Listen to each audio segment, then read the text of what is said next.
hope you're doing well. In this video, I'd like to share with you something that I thought was interesting from Acts chapter 5, verses 38 through 39. In some Bibles, this will be labeled Gamaliel's advice, and I think it's pretty good advice. He's talking about Christians here, and he says, "Now I say to you, keep away from these men. Let them be alone." He says, "For if this plan or this work is of men, it will come to nothing. But if it is of God, you cannot overthrow it, lest you even be found to fight against God." Again, I'll remind you, he's talking about Christians here. Gamaliel, he's speaking of Christians, and the Jews, they meet together. They say, well, what are we going to do about these people? They say, well, we could kill them. It says in verse 33 that when they heard this, they were furious. They plotted to kill them.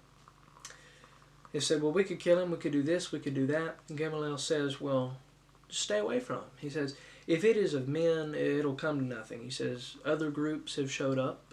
They've been of man. Well, then they've fallen off. We haven't heard from them yet or since. And he says, but if this is from God, he says, you cannot overthrow it. He says, you'd be better just not to try. And he says, lest you even be found to fight against God. He said, it's better just not even to try. Let it be. So yes, Gamaliel, he's talking about Christianity here. And dear friend, Christianity has not failed yet.